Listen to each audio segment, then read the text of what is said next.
I would like to start by introducing myself. I'm Diana. I'm a principal expert in immunology and single-cell analysis at Skylight.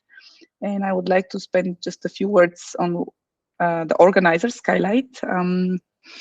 Skylight was founded in 2017 as a spin-off from the ETH Zurich and is now based in Basel. Skylight is an AI-driven data analysis company, and our data scientists developed an AI platform called Sky Vision, a neural network-based algorithm with a unique approach to exploit the full potential of complex single-cell data to gain clinically relevant insights. We leverage Sky Vision to discover and develop biomarkers in complex medical indications and therapeutic approaches such as oncology, immunology, and immunotherapy and cell therapies. We complement and accelerate drug R&D pipelines by leveraging on the richness of multi-omics single-cell data to address complex biological questions such as prediction of therapy response and toxicities, or to describe mode of action of drugs in development. So in this context, you can imagine why we have invited also Vijay to present today. He's our speaker, and among many other roles that he has, he's also the chair of our scientific board of directors, and is contributing immensely to the scientific development at Skylight, using both his experience and vision in implementation of cutting-edge technologies in addressing unmet clinical needs. He started his scientific career at the University of Uppsala in Sweden, working on epigenetic regulation during development. He remained true to his passion for epigenetic gene regulation throughout his career, following postdoctoral studies at Johns Hopkins University in the lab of Stephen Bailyn, expanding in the field of oncology. He came back to Europe as a Marie Curie and EMBO postdoctoral fellow at the FMI in Basel, where he met some of Skylight's founders. He habilitated in Mainz in 2016, and since 2018, he is an associate professor at Queen's University in Belfast. But to keep busy, recently he obtained a startup grant by Novo Nordisk, and since the beginning of this year, he took an additional full professorship in Denmark. His research integrates molecular and systems-level approaches to study epigenetic and transcriptional mechanisms that contribute to cell type identity during development and disease. His labs at the moment employ a multidisciplinary approach, combining cutting-edge epigenetics and genomics together with computational biology tools to answer key questions in cellular differentiation and carcinogenesis. And with his passion for high-quality science and his contribution in the scientific community, you can see why I'm humbled by the fact that he is part of Skylight Scientific Progress. And before I give the stage to Vijay, I would like to introduce some practical information about the webinar. The webinar will be recorded, and part of it will be made available offline. However, please keep in mind that he's presenting some unpublished data, and we'll appreciate your discretion. And the talk will be about 40 minutes, followed by a Q&A session, and you can submit your questions during the talk or afterwards during the Q&A session in the small chat box here. And now I would like to stop sweating and give the stage to Vijay, please. Yeah, thank you, Diana. I'm really delighted to be here, and it's great to be presenting through this platform to this wide variety of audience here. So let me begin by sharing my screen. Wonderful. So through today's talk, I would like to give you some basic principles of gene regulation and how some of these concepts are critical to understand the etiology of different disorders and how we can bring this forward for identifying novel biomarkers or even targeting or identifying new therapies. So very briefly, you could imagine, even if we talk about the context of development, when a single cell starts to divide and forms a multicellular zygote and goes on to form an adult in this case. In this case, the genetic material is same, despite that we generate different tissue type. So that's basically a product of differential gene expression program that we have learned is accomplished by a variety of epigenetic mechanisms. The same principles belong to when we respond to external signals, when we eat different kinds of food, when the season around us changes, when we are exposed to viruses or toxins. Our physiology responds by rewiring certain levels of gene expression program. Extending this further, a disease is nothing but an altered cellular state which is in most cases is also involving rewiring of the gene expression program. So irrespective of the context or topic you work on, you are by default dealing with changes in gene expression programs.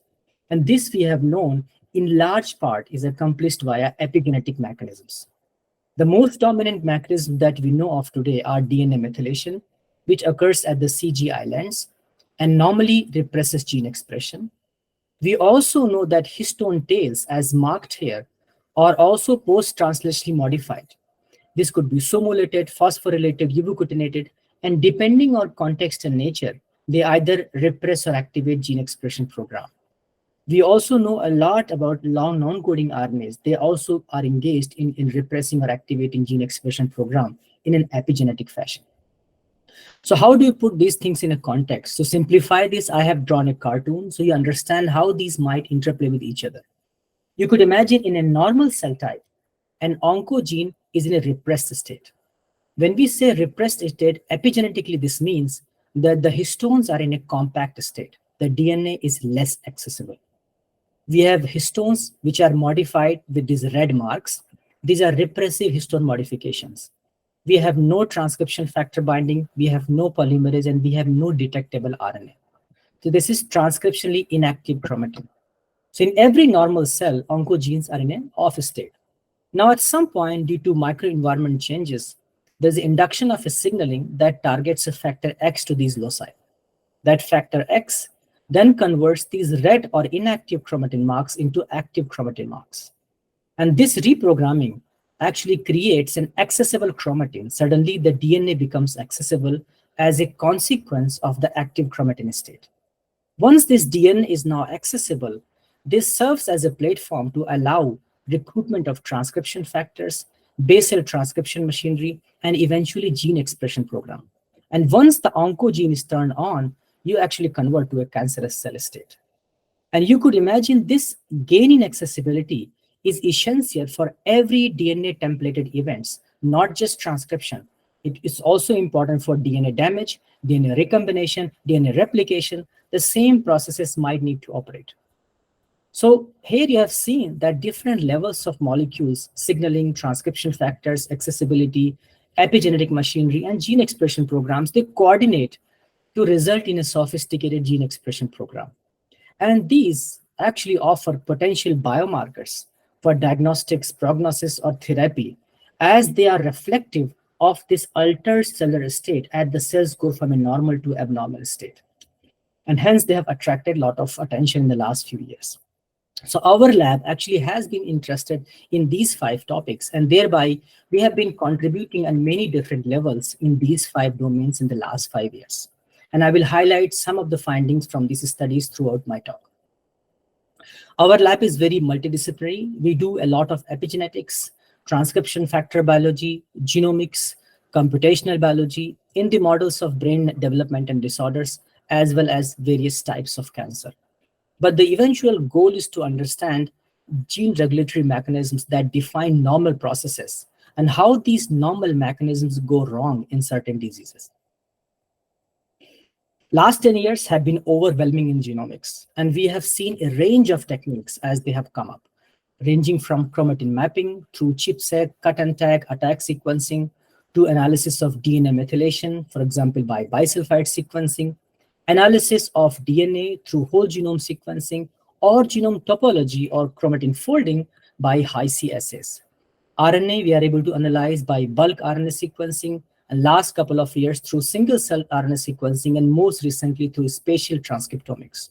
And now it is possible to combine high-throughput functional screens such as CRISPR knockdowns with single-cell RNA sequencing, allowing a simultaneous loss of function and molecular analysis. And last 1 or 2 years, we are beginning to see a more multimodal data approach where one is not enough. And obviously, given the magnitude of data we are talking about, deep learning offers a very strong asset. So this is a very interesting era to live in science, because we have never been more empowered than now with regard to genomics. In a textbook definition, when we look at this is what we see. These enhancers are distal regulatory elements which occur far from promoters And once they are activated, either by transcription factors or histone modifications, they bend over and activate gene expression program. So in cell type 1, they may not be active, but in a cell type 2, they activate and they induce tissue-specific gene expression program. These enhancers, when they active, they exhibit high levels of a specific histone modification called histone 3 lysine 27 acetylation. So whenever you see high levels of this mark at a given enhancer, this enhancer is active. So how do you measure levels of this mark? For that, we apply another genomics assay called chip sequencing for the last few years. The principle is very simple. Here, for example, you have a transcription factor or histone modification bound to DNA or chromatin. You sonicate, you first cross-linked at formaldehyde, so this gets fixed. You sonicate, and then using an antibody against the protein or histone modification of interest, you can pull down these DNA molecules. You add proteinase K, you degrade these proteins, and you release DNA bound to these proteins. You collect this DNA, make libraries, and sequence. And the analysis protocol is very simple. You basically align the reads to the genome. You call peaks using max, and you annotate where these peaks fall. So then you know where in the genome this transcription factor or histone modification is actually enriched. I was lucky to have published the detailed protocol of this with Ugur Sahin, the current chef of BioNTech, who we all know by now. Using this technique, we have published a number of studies into the molecular mechanisms of transcription factors, such as in this case, we studied how the transcription factor NeuroD1 functions. Here we showed it binds at the promoters and enhancers of several important brain developmental genes. In the other case, Ryan Lusby, a student in the lab, he has been looking at the chromatin status using S3K27 chipsec analysis, and he showed that it exists at the promoters enhancers of key EMT genes. We use the same method to map enhancers that are active during brain development. So that you can see here, this red actually shows enhancers which are very active at different stages of brain development. And once we map these enhancers which are active at distinct stages of brain development, we overlap them with the SNPs which are known to be associated with neurological disorders. And in line with other publications coming out at that time, we showed that SNPs actually fall into enhancers of several of these brain development genes, and they disrupt their function. So that means that SNPs disrupt enhancer function and thereby predispose us for disorders. During this analysis, we identified a gene that's called PHF21B. Nothing was known before this study, but we found that SNPs that fall in the enhancer of PHF21B, they associate with intellectual disability and depression. So we went on to understand what is the function of PHF21B and why its disruption causes neurological symptoms. So to cut a long story short, you're welcome to look at this publication that appeared recently. We showed using a range of computational and experimental analysis that during brain development in the neural precursor cell, the cell cycle genes are in a very active state because these cells are very proliferative. And these cell cycle genes exhibit high levels of this S3K27 acetylation mark. As these cells begin to differentiate, PHF21B is expressed, it targets cell cycle genes, and it recruits repressive epigenetic machinery. Once this happens, it gets rid of these active chromatin molecules, thereby leading to the repression of cell cycle genes. And that's very essential because neurons are post-mitotic. Unless these cells stop dividing, a proper neuronal differentiation may not occur. So thereby, when PHF21B is absent or misregulated, this entire cascade is actually misregulated, and thereby it disrupts our brain function and leads to disorders.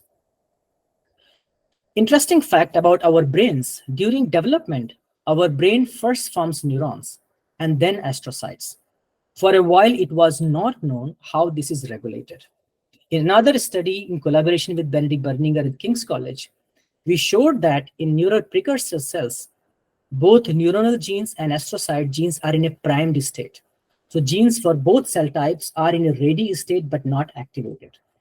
However, early during brain development, there is a spatiotemporal expression of distinct neurogenic transcription factor, such as NeuroD1. They induce neuronal genes in a defined 10-point fashion. Later during development, another transcription factor comes, NFIA, that induces astrocyte genes. That indicates how timely expression of distinct master transcription factor is essential to determine cell fate during development. We also showed that these functions, such as this one shown here, is not fixed. Using single cell analysis, we showed that depending on the partner, one could alter function of the master transcription factor. For example, in this case, we found when neurodivergent partners with one type of BCAS factor, it leads to neuron migration, while in another case, it may cause neuron differentiation. ChIP-seq has been used for over 20 years, but most recently in last 2 years, it is being replaced by another technique called cut and run and cut and tag. ChIP-seq was great for mapping transcription factors and histone modifications, but it was a cumbersome, long process. It requires a lot of cells. It was a 2 to 3 days protocol, while cut and run and cut and tag are half-day protocols. It can even be done at the single cell level. The principle is very simple. You have an antibody against your transcription factor. You then use a protein A mRNA that will recognize that specific antibody targeting your transcription factor and deposit barcodes around this. So basically, you will then extract DNA, ligate adapter, and directly sequence.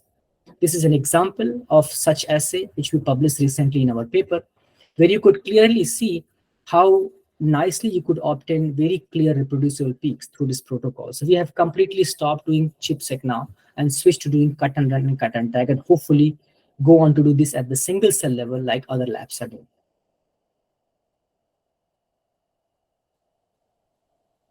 Another very important assay that has become popular in the last few years is measuring chromatin accessibility. Whatever happens, as I highlighted in the beginning, happens at the chromatin level. Our chromatin exists in a closed chromatin conformation where nothing is accessible. Then there's a slightly loose state at the permissive chromatin, and then we have open chromatin, fully functional gene expression program. Historically, the most used method to measure open chromatin was DNase. DNA is a very simple enzyme. If you add this to cells, it will digest wherever it's free of any proteins. So if you see DNase activity, that means no protein is bound and the DNA was naked. Most recently, almost more than 90% of labs, I would imagine, are now switching to attack assay, which is very sensitive and can be done on even at the single cell level. The principle is very simple. You have closed chromatin, this is open chromatin. TN5 transposase is modified here in this case, and it comes with barcodes. As you add it to the cells, it will go and bind all the free DNA available here. And then by binding these regions, it will insert here these tags, which you can then amplify and sequence. As you can see here, you get very nice reads, which are very comparable to DNA sequences. And this helps identifying regions in the genome which are accessible, which are transcriptionally active, and are hotspots of transcription factor action, thereby enabling to identify regulatory elements. While in the past, we have done a lot of bulks in the last 10 years, last 3 years, we have switched and got much attracted by single cell sequencing.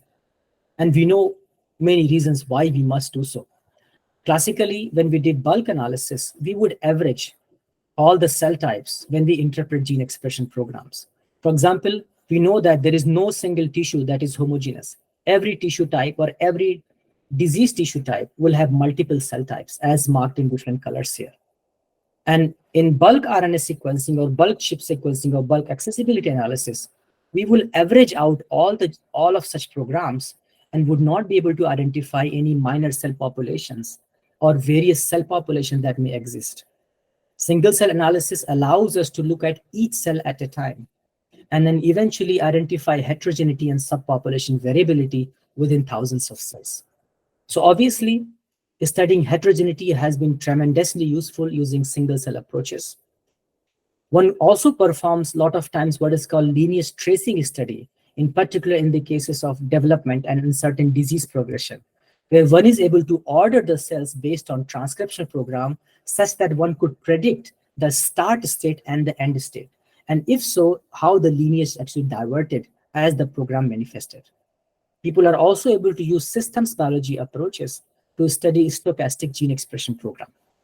Hence, this technique becomes very, very popular in the last few years. We applied this on a specific project in our case. This was triple negative breast cancer. We know that triple negative breast cancer encompasses 15 to 20% of all breast cancers. And unfortunately, 50% of patients develop chemoresistance.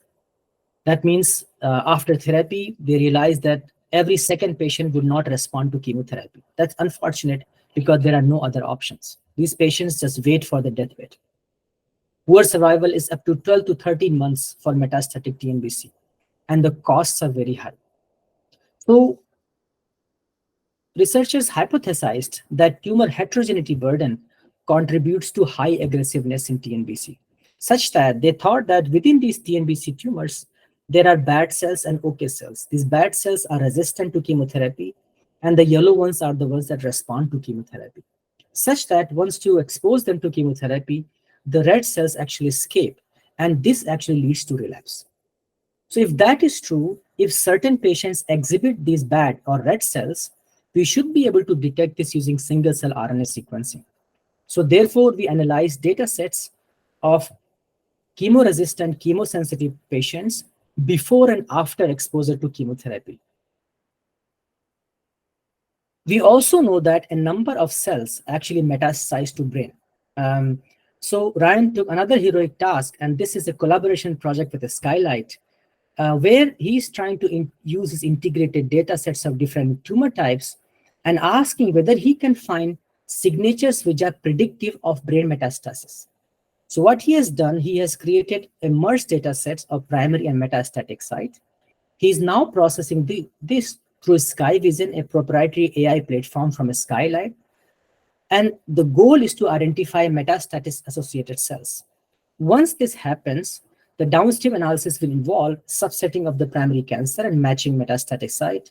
We will analyze a pseudo time course to identify the trajectory, understand cell fate changes, how cell-cell network is altered, and eventually do perturbation analysis.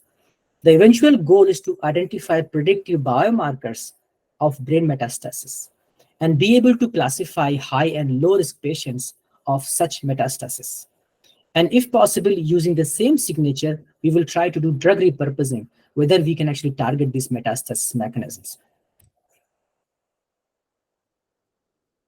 Aoife Griffin, a PhD student in the lab, took another task of actually understanding autism spectrum comorbidities through single-cell RNA sequencing. It is known that autism often is accompanied by other comorbidities, such as many patients have ADHD, some others have epilepsy, and some others have depression. So we try to identify, is there a difference between ASD only or ASD ADHD, ASD epilepsy, or ASD depression? So using an existing data set, we identified certain cell types which look different across these 4 patient populations, performed differential gene expression analysis of healthy versus ASD only, healthy versus ADHD, healthy versus ASD epilepsy, and so on and so forth. I identified certain genes which are uniquely commonly misregulated across these disease data sets. And at the moment, she's characterizing them functionally using monolayer culture as well as cortical organoids to understand their function in generating neurons. Another project led by a postdoc in the lab, Aditi, asked that diabetes, for example, is associated with reduced cognitive function. We all know that, oh, I'm not able to think well, my cognitive impairment seems to progress very fast. But we did not understand how is diabetes related to brain function. So in this case, we answered this question by using a mouse model of diabetes. This is a receptor mutant that mimics diabetes type 2, and a control mice. And using these mice, first we characterized the behavior, and we found that in diabetic mouse, there is a loss in the brain weight, there's a cerebral atrophy, and there is a loss in vascular density, which is similar to what is seen in human patients. Now, behavioral tests showed that they have reduced memory and cognition, and they also show reduced motor activity and swimming velocity. We were very impressed by these phenotypes because this closely mimics what we observe in humans.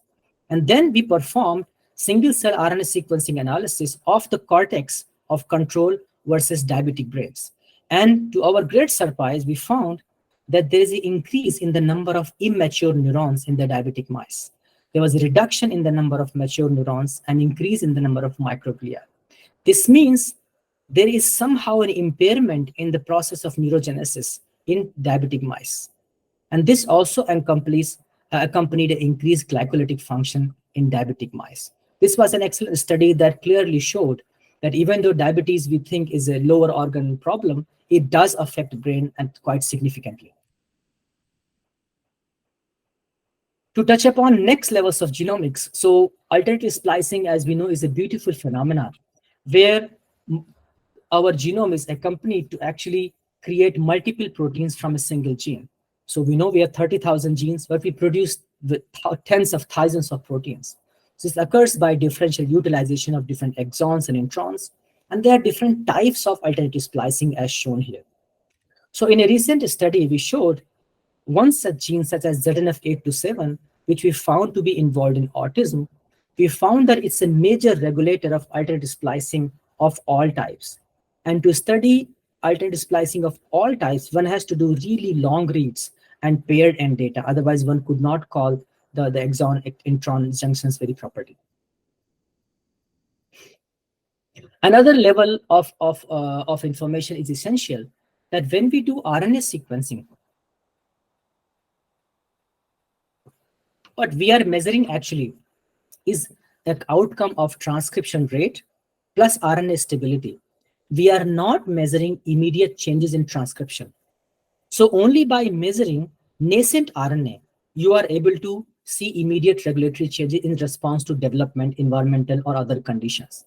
If you keep measuring total RNA-seq, you are measuring an accumulative product of transcription rate plus RNA stability. If you are interested in change that just happened, you have to do nascent RNA sequencing. And one such technique is called fast grow. Very simple technique. What you do here, you simply add, you isolate nuclei, and you do run-on assay by adding 4th high UTP. This 4th high UTP will only get incorporated in fleshly transcribing RNA. And then you can simply label RNA recovery and prepare library and sequence. We performed this on our recent paper, and we could beautifully show that how the transcription factor actually influences gene expression by regulating nascent transcriptome generation. Just to end this, we have beginning to actually accept that one omics will not be enough. And there are a number of studies that are now coming up that will combine different types of data to actually get a bit bigger picture analysis. For example, we would have to analyze genome through mapping copy number variation, SNPs, rare variants. We would have to characterize epigenome using DNA methylation, transcription factor binding, chromatin accessibility.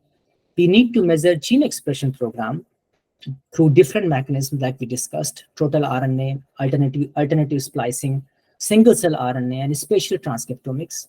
We would need to understand post-translation modifications and have metabolome. Once we integrate this, we cannot escape a strong deep learning pipelines, and a number of have begun to come up. And only then we will be able to actually gain deeper biological insight and make an impact in the clinic, including personalized drug prescription, dosing control, disease classification, and stratification. Thank you for your attention. I'm happy to take questions. Thanks very much, Vijay. So I would invite the audience to write their questions in the chat box.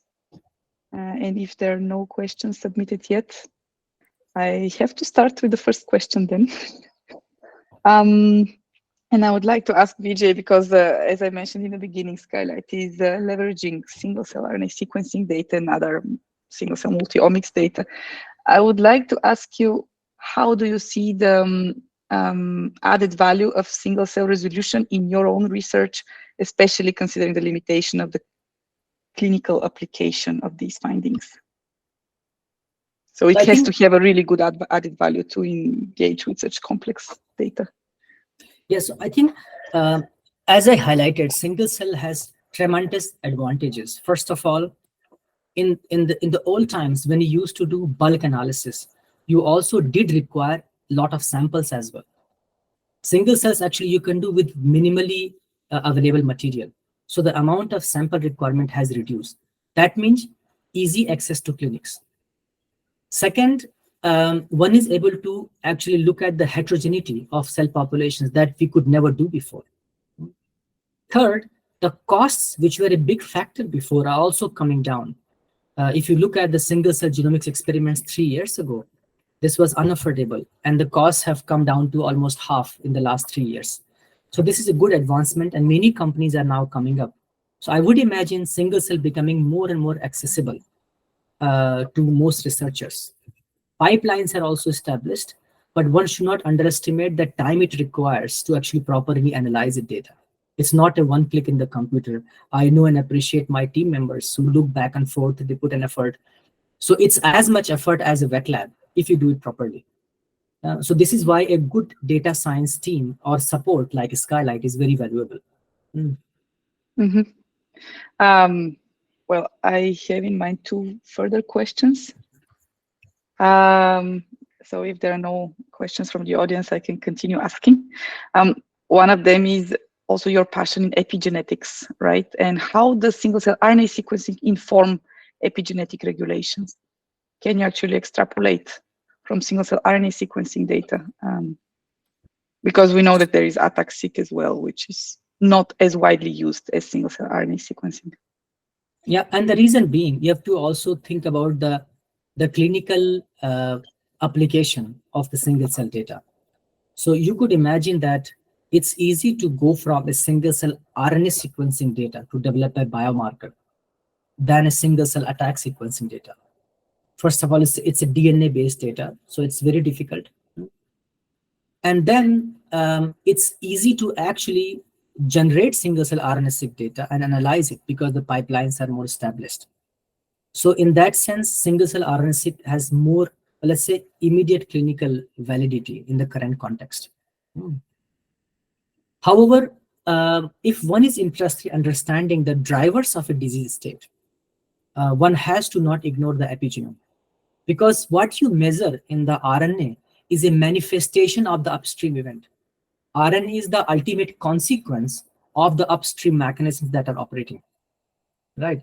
So if you are interested in the driver or the mechanisms of disease progression, then you must look at upstream processes, and that will include epigenetic mechanisms, transcription factors, signal pathways. So this has to be integrated. Otherwise, you stay in a correlational features, and that's what many labs do. They make a correlation observations and publish. But if you want to understand the drivers or mechanisms, you have to go upstream. So accessibility is one such very powerful data, because once you have accessibility or landscape of accessibility, you are able to look at or identify enhancers, promoters, you are able to look at transcription factor occupancy, you are able to look at genome folding in 3D. There are many possibilities that emerge once you have such data. Mm-hmm. Thank you. Lorenzo is asking a question before I continue with mine. Mm-hmm. So considering the final part of your talk, talking about multi-omics and deep learning applications, by integrating such data, you end up having hundreds of thousands of variables. And typically in clinical studies, you have no more than a few hundreds of samples. Can you comment on the problem of overfitting? Yes, absolutely. And this is very well said, Lawrence. So I think this is exactly the problem we are facing. Since single cell data used to be expensive, there was already a limitation in the number of samples that we used to have. But there are possibilities to overcome that by having a sensitive algorithm such as Skylight Sky Vision, where I have personally seen that one is able to see useful patterns despite a limited set of samples. So either you have a stronger pipelines or you have more samples. Second, combining multi-omics. This is an expensive task. It's easy to say we will do multi-omics, we'll do metabolomics, proteomics, genome chromatin, but this cannot be generally done by a single lab. And this is why it is actually time for more collaborative efforts. It's like we join on a single project, you do the accessibility, I do the metabolome, I do the proteome, and we all put together our observations to understand one single question. Otherwise, you need to have these consortia or projects such as in-court projects. So this is what we foresee in future, that we will see more and more group efforts in doing multi-omics and a better understanding of certain events. Mm-hmm, thank you. Dennis is asking a question. Could you share more information on how Ryan identified potential drugs in his drug repurposing experiments and their potential effects on the selected cancer types? Yeah, no, thanks, Dennis. So actually, he used a pipeline that was published in a recent paper from Nature Communication, ASCARD, which basically uses a deep learning method to relate certain existing drugs to gene expression programs, and then identify if gene expression program X can be converted to Y if we use this drug. So this was an outcome of this ASCARD algorithm, which I actually welcome all of you guys to test out. It seems to work very nicely in a very simple effort. Great. If I can come back to the potential single cell technologies and data analysis, I've been a little bit frustrated with the current approach of analyzing single cell data. Once you invest so much money into having a single cell resolution, the current approaches still keep they insist on comparing clusters of cells and lose the single cell resolution during the analysis. Why do you invest so much money in generating single cell data if your analysis is afterwards, again, clustering cells and analyzing clusters? Are you aware of methods or approaches which will actually keep the single cell resolution, or how do you deal with this issue? I guess also computationally very complex. Yeah, so I mean, in the end, we end up clustering the cells because we need to identify some common features within the data, right? You need to see if there are certain minimal number of cells that behave similarly. I give a different scenario. If you find only 5 or 6 cells that are looking very sparse or different, you start to be suspicious because are these bad cells or are these really cell types? You need to have a minimal number to be able to be confident that we are talking about really a true distinct subpopulation of cells. So far, we have been actually clustering the cells based on similarity in gene expression programs and then annotating as the classical approach. I have bigger problems with the cell annotation because at this moment, we are using very defined markers that others have shown. It is continuously being updated. But if you are working on rare cell types or rare tissue types or rare diseases that have not been studied very well so far, we may actually end up wrongly annotating or misannotating certain cell types, masking disease identity. So you have to be very careful on what we are annotating, how we are annotating. Mm-hmm. And maybe another question that goes again in the direction of new technologies. You also mentioned it in your lab. You have already started looking into spatial transcriptomics data. How do you see its potential and also challenges in analyzing such data? So spatial definitely has advantages, as I said, because it allows you to exactly look at a tissue and the gene expression changes in a given region within the tissue. So you know the 3D context of the change. The problem is it's very expensive at the moment. It's just out of several orders of magnitude compared to single cell RNA sequencing, and hence not scalable in a normal lab like ours. You cannot do hundreds of samples. Second bigger problem is spatial is still not single cells. It has a resolution. So far as my current knowledge, the least we have gone is actually up to 10 cell resolution. So there are teams and companies that are trying to really reach a single cell level, but we are not there yet. So I would suggest that if you do not have needs to do true single cell to measure all the genes, one could still go back to some old classical methods like RNA-scope, where you have defined set of genes. I think RNA-scope can do up to 40 genes right now. And one could look this at the tissue level. It's a similar like spatial, but with a defined set of genes. So that's still a possibility. And it says a single cell resolution, you can do many samples, it's cost effective. And similarly, we can do merfish, for example. So there are multiple actually possibilities if you're truly interested in gene expression change in a tissue 3D context. Yes, I am. And I need a pathologist to make sense of the final result. Yeah. Thank you very much. So I have exhausted my questions, and if the audience doesn't have any more questions, I would like to thank Vijay very much for his very thorough talk, and all the participants for their attention, and welcome you also to come back to Vijay or to Skylight in case you have further questions and comments. Thank you. Thank you, Diana, for hosting me. It was a pleasure.